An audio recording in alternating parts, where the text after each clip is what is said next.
বিসমিল্লাহির রহমানির রহিম।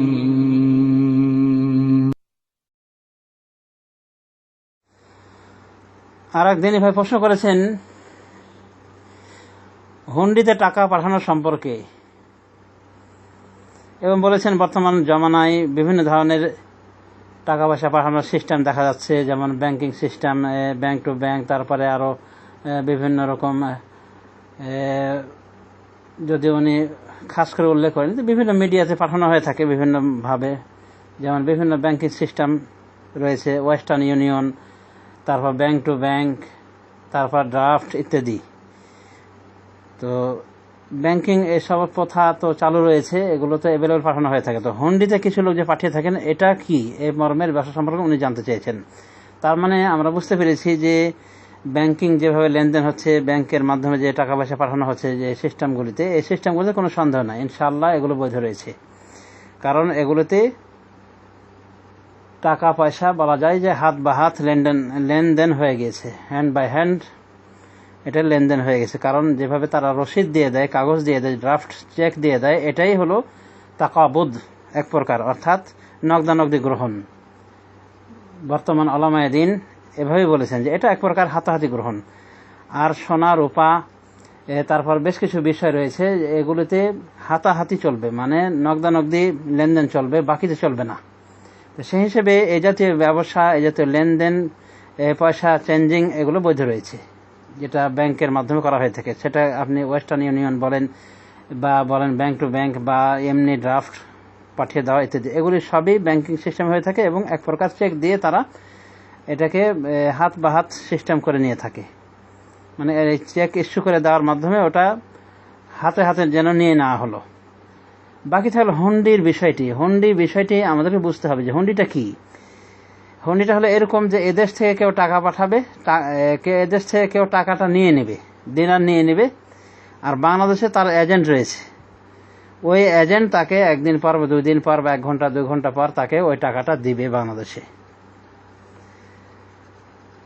এবং এটা বেসরকারি পন্থায় হয়ে থাকে, যার কোনো সিকিউরিটি পর্যন্ত নাই বলা যেতে পারে। এবং যদি কোনো সময় ক্যাশ ইত্যাদির আশা নেওয়া হয়, সরকার বাদী হয়ে বলবে যে তোমরা এই লেনদেন করেছো কেন, এটা তো আমরা নিষেধ করে রেখেছি।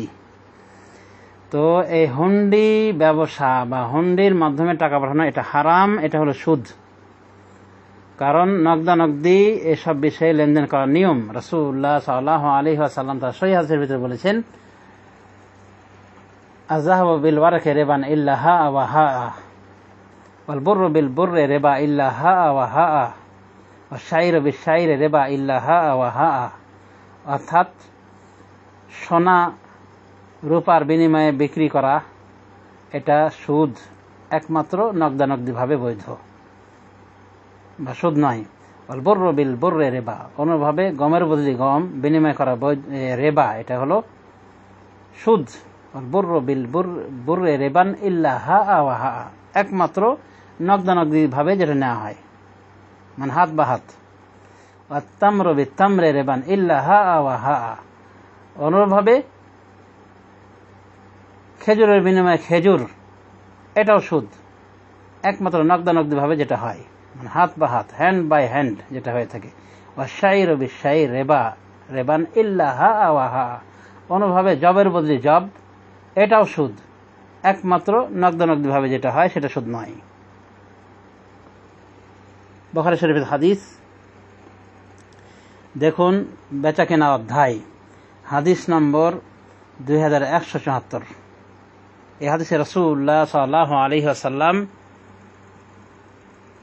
একেবারে স্পষ্ট করে বলে দিয়েছেন যে এগুলো সুদি কারবার। এই হাদিসের প্রেক্ষাপট এসেছে, আন মালিক ইবনে আওসিন আখবরহু আন্নাহু ইলতামাসা সরফান ব100 দিনার। মালিক ইবনে আওসে বর্ণিত হয়েছে, উনি বলেন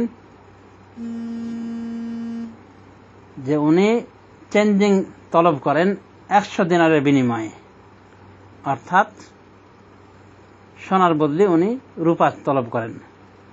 ফাদাআনি তালহা, উনি বলছেন যে তখন আমাকে তালহা বিন ওবাইদুল্লাহ ডাক দিলেন, তালহা বিন ওবাইদুল্লাহ আমাকে ডাক দিলেন। ফাতারাওয়াদনা, এরপরে আমরা দরদাম করলাম, মানে দরাদরি করলাম কত চেঞ্জিং হবে। হাত্তাশতারাফা মিন্নি, এমনকি উনি আমার থেকে ওটাতে উনি সম্মতি হলেন, মানে চেঞ্জিং দেওয়ার ব্যাপারে। ফা আখাদা যাহাবা, এরপরে তিনি আমার থেকে স্বর্ণ নিয়ে নিলেন। ইয়াকলিবুহা ফি ইয়াদিহি, স্বর্ণ নিয়ে ওটা তিনি তার হাতে উলটপালট করতে লাগলেন। সুম্মা ক্বালা, এরপরে বললেন হাত্তা ইয়াতিয়া খাজিনি মিনাল গাবাহ, এটা আমার কাছে থাকলো যতক্ষণ পর্যন্ত আমার খাজানচি বাগান থেকে না ফিরে আসে, জঙ্গল থেকে ফিরে না আসে, মানে ওখানে উনি গিয়েছেন কোনো কাজে। ওমর ইয়াসমাউ যালিকা, এবং ওমর এ কথাটা কিন্তু শুনতেছেন। মানে তালহা বিন ওবাইদুল্লাহ উনি তার থেকে দিনার নিয়ে নিয়েছেন, মানে মালিক বিন আউস থেকে উনি তার থেকে দিনার 100 দিনার নিয়ে নিয়েছেন, হাতে উলটপালট করতেছেন আর বলছেন যে আমার খাদেম যখন আসবে, খাজানচি যখন আসবে বাগান থেকে, তখন তোমাকে পরিশোধ করে দেওয়া হবে। ওমর এই কথাগুলি কিন্তু শুনতেছেন। ফাকাল ওয়াল্লাহি লা তুফারিকু হাত্তা তাখুযা মিনহু, তখন বলেন আল্লাহর কসম তুমি তাকে ছাড়বে না যতক্ষণ পর্যন্ত তার থেকে তুমি এটা না গ্রহণ করবে। কাল রাসূলুল্লাহ সাল্লাল্লাহু আলাইহি ওয়াসাল্লাম, এরপর তিনি বলেন, রাসূলুল্লাহ সাল্লাল্লাহু আলাইহি ওয়াসাল্লাম বলেছেন আয-যাহাবু বিয-যাহাবি রিবান ইল্লা হাআ ওয়া হাআ, স্বর্ণের বিনিময়ে স্বর্ণ এটা সুদ একমাত্র নগদানগদি ছাড়া, নগদানগদিতে সুদ নয়। অনুভাবে জবের বিনিময়ে জব সুদ একমাত্র নগদানগদি ব্যতীত। খেজুরের বদলে খেজুর সুদ একমাত্র নগদানগদি ব্যতীত, মানে হাত বা হাত যেটা গ্রহণ হয় ওটা ব্যতীত সুদ। রাহুল বুখারী, ইমাম বুখারী হাদিসটি বর্ণনা করেছেন। হাদিস নম্বর আগে বলা হয়েছে যে 2174 নম্বর হাদিস।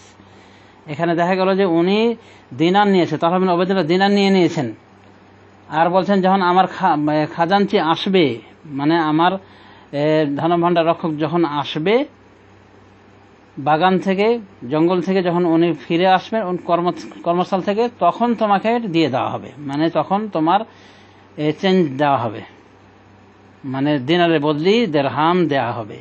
উমর বলেছেন না, নিষেধ করে দিয়েছেন, এবং উনি দলিল হিসেবে পেশ করছেন এই হাদিসটি। তাহলে আমরা বুঝতে পারলাম যে নগদের বিনিময়ে নগদ হবে। অনুরূপভাবে রাসূলুল্লাহ সাল্লাল্লাহু আলাইহি ওয়াসাল্লাম নিষেধ করেছেন। তিনি হাদিসে এসে নাহা রাসূলুল্লাহ সাল্লাল্লাহু আলাইহি ওয়াসাল্লাম আন বাইইয যাহাবি বিল ওয়ারিকি দাইনান, রাসূলুল্লাহ সাল্লাল্লাহু আলাইহি ওয়াসাল্লাম স্বর্ণকে রূপার বিনিময়ে বিক্রি করতে নিষেধ করেছেন, অর্থাৎ স্বর্ণকে রূপা দিয়ে বিক্রি করতে নিষেধ করেছেন ঋণ ভাবে, মানে বাকিতে। বুখারী শরীফ হাদিস নম্বর 2181, 2181।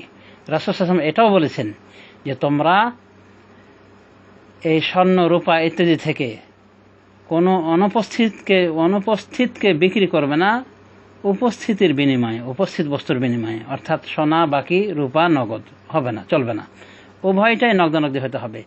আর এই হুন্ডি ব্যবসার মধ্যে কিন্তু এই ওয়াকামটাই হয়ে থাকে, মানে এই দিকে মানে নিয়ে নিয়েছে, দিনার নিয়ে নিয়েছে, আর ওখানে কবে দিবে না দিবে মানে অনেক পরে, তারপরে গ্যারান্টিও নাই, সরকারিভাবে কোনো সিকিউরিটি নাই। অতএব হুন্ডি ব্যবসা অচল, এটা চলবে না, এটা সুদি কারবার। এই ব্যবসা থেকে একজন মুসলিমের বিরত থাকা উচিত, না হলে দিন দুনিয়া উভয়টাই ধ্বংস হবে।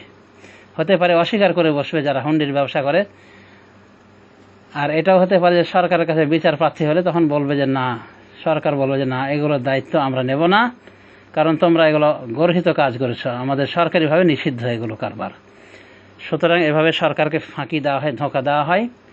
অনুরূপভাবে এখানে ধোঁকা খাওয়ার সম্ভাবনা রয়েছে। আর উপরন্ত কথা হলো যে এটা সুদি কারবার, এবং সুদের ভয়াবহ পাপ তো আপনারা সকলেই জানেন। সুতরাং এই কালো পথে ব্যবসা না করে, টাকা পয়সা না পাঠিয়ে, অল্প কিছু লাভের বিনিময়ে এভাবে সুদি কারবারে না জড়িয়ে আমাদেরকে সাফি কারবার করা উচিত। অর্থাৎ টাকা পয়সা আমাদের সাধারণ যেভাবে ব্যাংকিং লেনদেন হচ্ছে এইভাবে আমাদের টাকা পয়সা চেঞ্জিং করা উচিত, এভাবে আমাদের ড্রাফট পাঠানো উচিত, এভাবে আমাদের ওয়েস্টার্ন ইউনিয়ন ইত্যাদি পাঠানো উচিত। কিন্তু এই কালো পথে ব্যবসা বাণিজ্য করা আমাদের উচিত নয়, টাকা পয়সা পাঠানো উচিত নয়। অর্থাৎ হুন্ডি ব্যবসা হারাম, হারাম, হারাম। সুদি কারবার, এটা থেকে অবশ্যই একজন মুমিন বিরত থাকবে। আল্লাহ রাব্বুল আলামিন তৌফিক দান করুন। ওয়া জাযাকুমুল্লাহু খায়রান। সুদ গ্রহণকারী লানতপ্রাপ্ত ব্যক্তি, এটা আপনারা সকলেই জানেন কম বেশি। রাসূলুল্লাহ সাল্লাল্লাহু আলাইহি ওয়াসাল্লাম লানত করেছেন সুদ গ্রহণকারীকে, সুদ যে খায় তাকে লানত করেছেন, এবং সুদ যে খাওয়ায় তাকেও লানত করেছেন, এবং সুদের রেজিস্ট্রারকে লানত করেছেন। অনুভাবে দুজন সাক্ষীকে, আর যে দুজন সাক্ষী হয় তাকেও লানত করেছেন, এবং বলেছেন হোম সাওয়াউন, এরা সকলে সমান। মুসলিম শরীফ 1598 নম্বর হাদিস। আর এটা তো আপনারা আশা করি এটাও জানেন যে সুদের একটা দিরহাম ভক্ষণ করা জেনে শুনে আল্লাহর নিকটে এটা 36 বার জেনা করার থেকেও জঘন্য পাপ। মুসনাদ আহমদ, বিশুদ্ধ হাদিস। অতএব এই সুদি কারবার থেকে বিরত থাকুন, এই হন্ডি মন্ডি এই জাতীয় কালো ব্যবসা থেকে বিরত থাকার চেষ্টা করুন। উদাত্ত আহ্বান জানাচ্ছি আমি সকল মুসলিম ভাইদেরকে। আল্লাহ রাব্বুল আমিন তৌফিক দান করুন। সাল্লাল্লাহু আলা নবী মুহাম্মদ।